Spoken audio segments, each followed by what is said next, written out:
مين فينا موصلش للحظة اللي بتقف فيها قدام المراية وبتسأل هو أنا مين ده؟ أو مين دي اللي بتبصلي دلوقتي؟ أنا خايفة من اللحظة دي، خايفة إني أشوف نسخة مني ما كنتش حابة أشوفها تاني، نسخة كلفتني كتير قوي علشان أخلص منها. بس الأهم إنك لازم تعرف التغيير الحقيقي مش بيجي بالتدريج، التغيير بيجي لما بتقرر تعمل جنازة للنسخة القديمة دي وتقول لها بمنتهى الهدوء شكراً على اللي فات ومع السلامة. الأنا القديمة دي ما كانتش وحشة، هي كانت بتعمل اللي تقدر عليه علشان تعيش. كانت خايفة منك، متعلقة بغيرك، بتستمد قيمتها من رضا الناس اللي حواليك، بتهرب من المواجهة بالسكوت أو بالضحك اللي ملهوش طعم. بس هي كانت الأنا اللي اتربت على قواعد ما كانتش بتاعتها. كنت لازم دايما تكون الشخص اللطيف اللي ما يزعلش حد، حتى لو ده كان على حساب كرامتك وراحتك.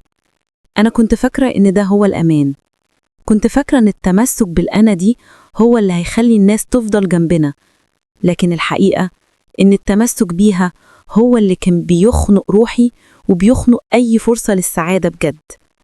بتيجي اللحظة اللي الدنيا بتجبرك تقف فيها غصب عنك، اللحظة اللي بتكتشف فيها إن كل اللي كنت متمسك بيه ده سابك أو اتهد.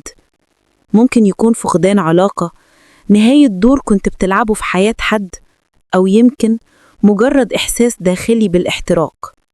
ودي اللحظة اللي الأنا القديمة بتبدأ تحس فيها بالخطر، بتبدأ تقاوم، بتصرخ جواك وتقولك خليك زي ما انت، المجهول مرعب، خليك في اللي تعرفه. وده أصعب صراع، الصراع بين خوفك من اللي جاي ووجعك من اللي فات. ولما بنقرر ندفن الأنا القديمة، ده مش معناه إننا بننكر الماضي، بالعكس ده معناه إنك بتبص للماضي بوعي وبتقول أنا آسف لنفسي على كل مرة خنت فيها روحي علشان أرضي غيري، أنا آسف على كل دقيقة كنت فيها بتصنع شعور مش حقيقي علشان أبان قوي. جنازة الأنا القديمة هي اعتراف صريح بالضعف اللي فات علشان نقدر نبني قوة حقيقية للمستقبل. الموضوع مش سهل، ده طقس لازم تمر بيه، زيه زي أي فقدان. بتحس بالوحدة، بتحس بالذنب إنك بتسيب جزء منك وراه، بس في المقابل بتحس بخفة عمرك ما حسيتها، كأنك سبت شنطة تقيلة كنت شايلها سنين ملهاش لازمة.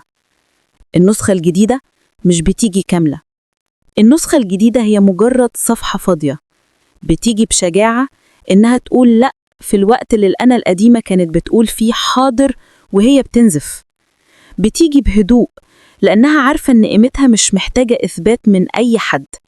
بتيجي بسلام لأنها سابت وهم السيطرة على الأحداث وركزت على السيطرة على رد فعلها هي.